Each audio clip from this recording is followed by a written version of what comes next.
Good morning, everyone. I hope you've all been well. I am so sorry for the hiatus of posting. I know typically I'm posting at least once a week, and my intention was to post twice a week, but yeah, I was having a little bit of issues with my editing software last week, and I kind of just took it as a sign that Mercury was in retrograde. I wasn't supposed to be producing anything too crazy during that time, and so I just, like I said, took it as a little sign for some much needed rest. So I appreciate your patience. Since having that little rest break where I really focused on being kind to myself and not beating myself up about not producing, I feel like when my energy levels sort of returned to equilibrium,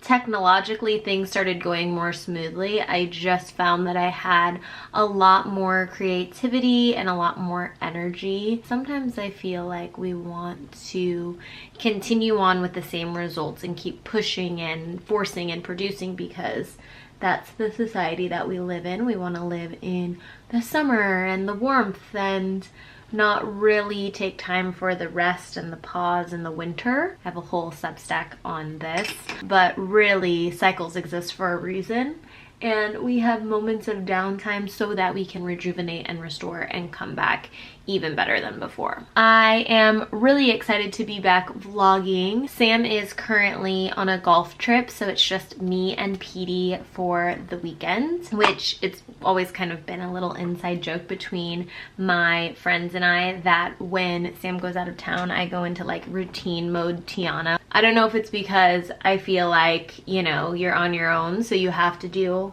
the things or they won't get done, or if I just genuinely feel like I have so much free time that I fill it with things that I want to get done. Either way, I definitely tend to be a little bit more productive when Sam is out of town. I am planning to do content day with my girlfriend Chelsea. We have these scheduled bi-weekly. They're just dates on the calendar. Right now it's a little bit loosey-goosey because we just want to leave a lot of space for whatever comes up to transpire, but it's basically time blocked out on our calendar where we can shoot content for each other or co-work side by side, really just advance our creative dreams. She has a business called Wiley Canning Company. She's written a cookbook.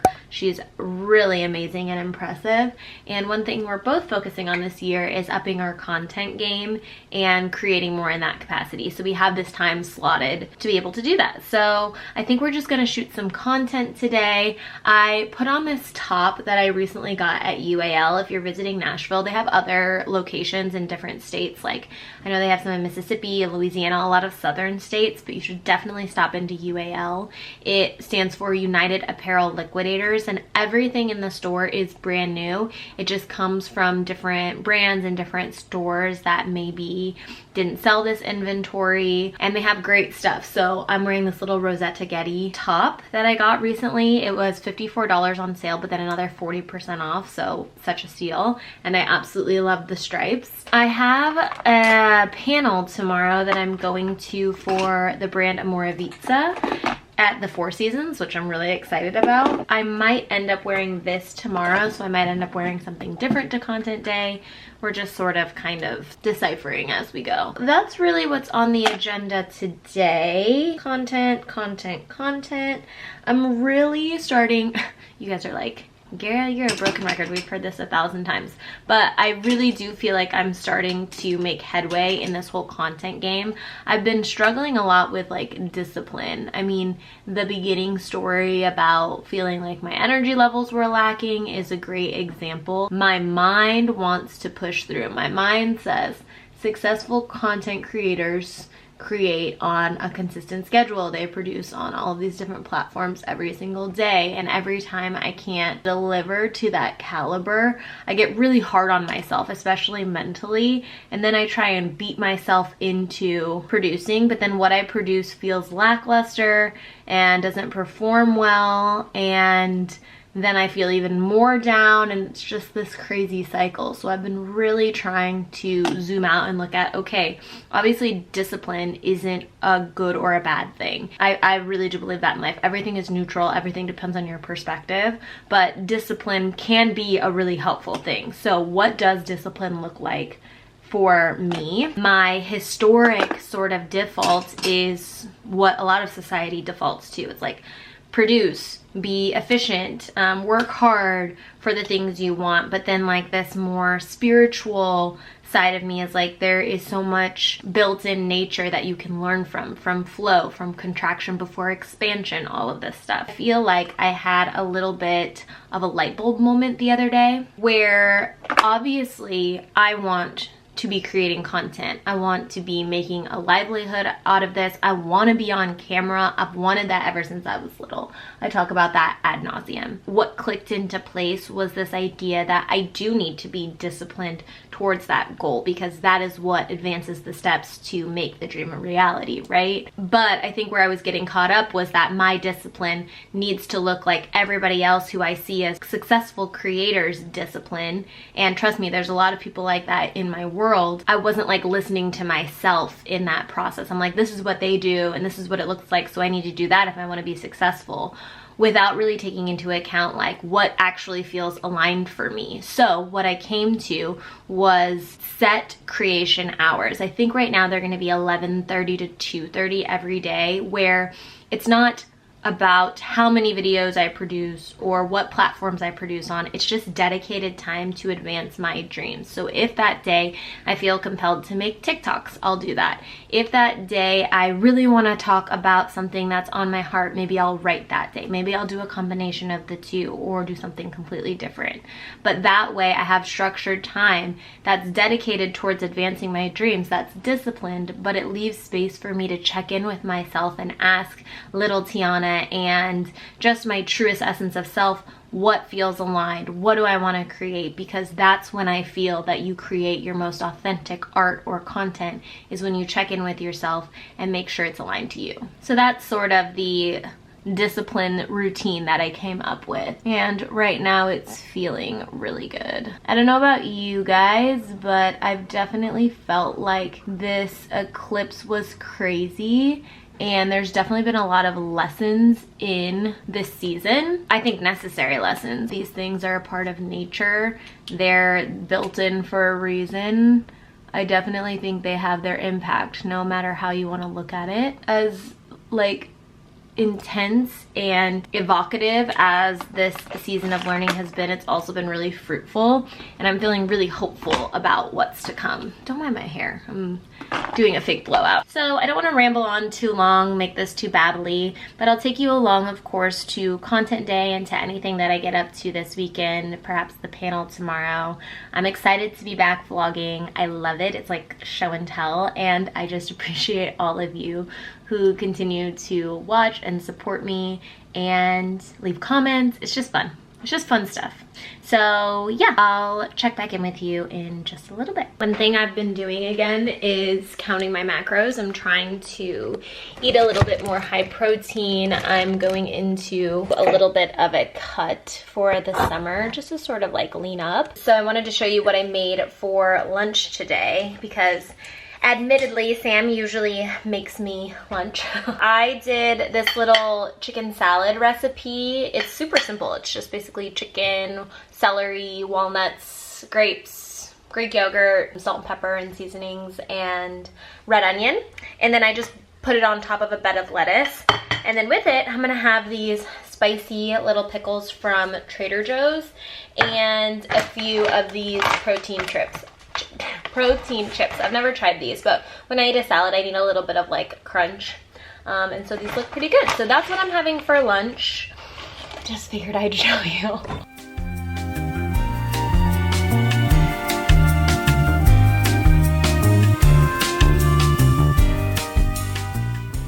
We are back from creative day. If you're confused why I keep changing shirts, I put on this t-shirt because it's comfy when I was making lunch.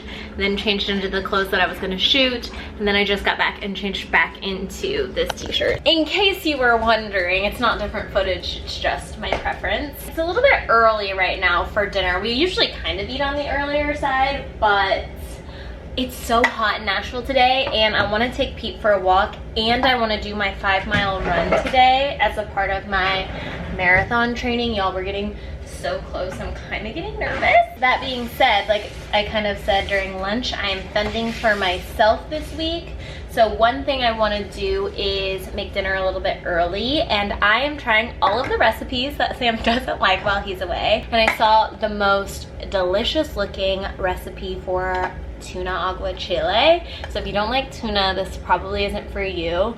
When I looked at the gal doing the recipe, it kind of, to me, looked a little bit like ceviche, except you blend up the lemon juice and the peppers and you pour it over. If you don't like tuna, you could sub shrimp, whatever you wanted, but I want to stay as true to the recipe as possible. So let's make it. I didn't know you were coming to my cooking show, did you? This is 3 cans in here, 3 cans of tuna. I think this is gonna be a big enough bowl. Like I said, I've been tracking my macros, so I'm going to make a little recipe for this. While I'm having dinner, I'm gonna have a little protein shake. We like to get these Fairlife ones from Costco. They're 30 grams of protein, 150 calories, so they have good macro protein ratios. They just taste like chocolate milk to me, so I'm gonna have one of those. Y'all, I went to Whole Foods for the first time in a while, mostly because we don't live super close to a Whole Foods, so we usually just go to Trader Joe's and Publix since it's what's close to our house. I forgot how good Whole Foods is. It's nice because they have a lot of things, so unlike Trader Joe's, you don't technically have to go to multiple stores, which is nice.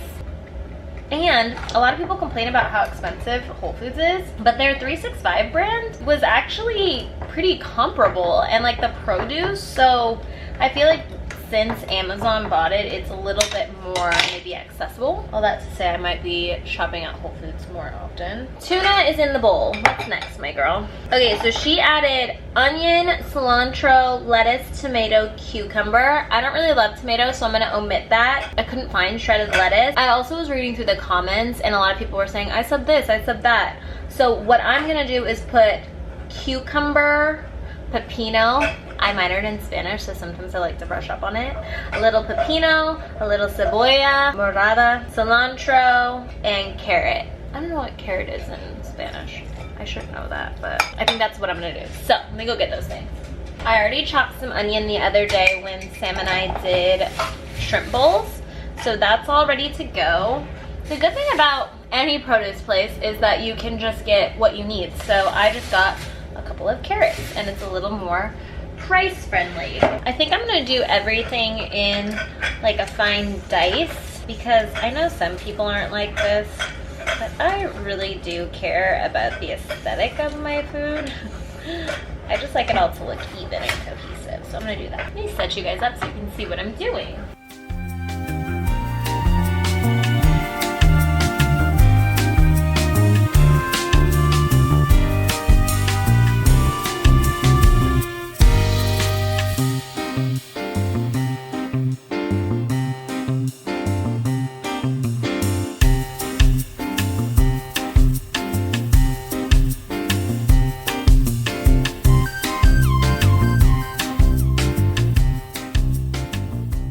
Okay, let's do a little taste test of the sauce because she said hers was really spicy, so I kind of halved everything that she put in there.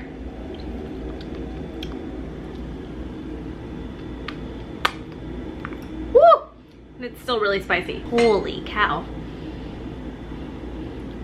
Hopefully once it's on like the stuff, it'll be able to temper it down a little bit.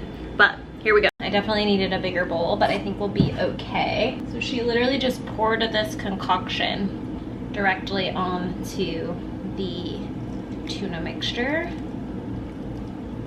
She did a ton more lemon, so I hope that I have enough. I feel like because there's like carrots and cucumber, which are veggies, and they're already like a little bit watery, it'll just produce more water. flavor. She did them on tostadas. I got these siete hard taco shells, which I think will just be the same thing. And these are made of cassava flour, I'm pretty sure. Yeah. So I'm gonna eat them on this. They say to just heat them up in the oven for like 2 to 3 minutes on 350. So I preheated the oven. Let me just make sure it doesn't need anything else. I wanna see if it's like really spicy. No, actually, once it's on there, it's not too spicy. I do wish I had a touch more liquid. I'm gonna do a pinch more salt.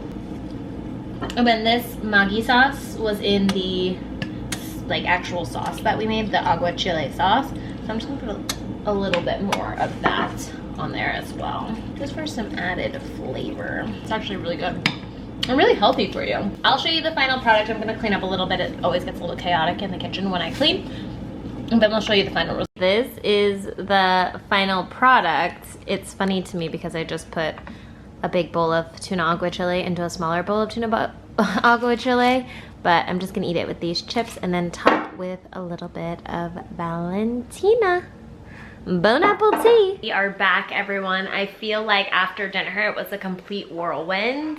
I took Pete on a walk. Then I had to get 5 miles in for marathon training before the sunset. And there's this like small window of time to get out there for both Pete and us because it's been a little bit hot lately. So I did that, came home, showered, did some skincare. I had some work emails to send, so it was just a little bit of madness and chaos there for a little bit, but we finally sat down and relaxed. My newest thing has been making myself a smoothie at night. I just feel like it gives me that sweet tooth craving fix, but also gets in a lot of nutrients, and it's really satiating and keeps me full. I'm gonna sit and drink my smoothie. I talked about this on TikTok a little bit, but I'm watching The Summer I Turned Pretty, and when the trailer first came out for the show, me and Sam were like, yeah, everybody's talking about this show, but it really doesn't look like our thing, so we didn't watch it. And whenever Sam's out of town, I watch all the shows that he is not into, so like I binged one day when he was gone. I'm giving The Summer I Turned Pretty a try, and I have to admit, I love it, but it gets me so tense. I don't know, they did such a good job casting, and I haven't read the books, but you just really love both. You love all the characters, really. And I cannot tell which one I want Belly to be with more, if I'm Team Jeremiah or Team Conrad. Like, I know I'm nearly 32 years old, but I am so invested in these high schoolers' love lives. It's insane. I definitely think that like in the end, it feels like she'll end up with Conrad. I'm on the penultimate episode. I think I'm just about to start the last episode of the 2nd season. So it was that part, like if you haven't watched, forward ahead and don't listen to this, but it's the part where they like drop Conrad off at school to take his final, and then Jeremiah and Belly kiss and he walks out. I'm just like, that plus the party scene where she like walks across the room and sees Jeremiah, but then like turns back and sees Conrad. I literally have to pause the show, stop, and like take a breath. The tension is so high, and I'm like, I don't know who she's gonna pick. What's she gonna do? Yeah, needless to say, I like that show. So I'll probably finish it tonight. I got one earlier. Keep it. Little romantic excursion. I just took her out to check out the school. I was gonna get you a Stanford one because Finch is fun. Shut up! Yeah, don't be a dick. I just have one more question. I'm sorry, guys. Belly, which one of us is a better kisser? You or him? You broke. I can't. I cannot. I'm stressed, Pete. I'm stressed for them. I'm very stressed. You guys, I cannot with this show. I have to pause it because I'm visibly uncomfortable. Them like fighting over each other. They're like, Belly takes Dramamine. I'm like, good morning, everyone. I'm getting ready to head to this panel, and I wanted to show you what I decided to end up wearing. White t-shirt kept coming to mind, and then I just kind of built from there. It's an outfit I've definitely worn before, but it's a tried and true for a reason. I'm wearing a Brandy Melville t-shirt. I love this. It's like fitted, a little cropped. It's really perfect. I'm wearing a thrifted LL Bean. It's navy. You can't really see it in this lighting, but it is a sweater from LL Bean. thrifted belt. I like it because it has the silver hardware on it. And then black thrifted J. Jill skirt and my Prada Prada boots from the Real Real, which you've seen 1,000 million times before. And then I'm gonna carry my thrifted, I don't know if it's real, but I've done a little investigation and it looks real, but yeah, Dior bag. So that is the look. That long, you need to pop out that time part of the brand, and you know that's something that is so big right now, and just the emphasis of taking care of your body, and maybe you add in the sauna and the spa and all of that.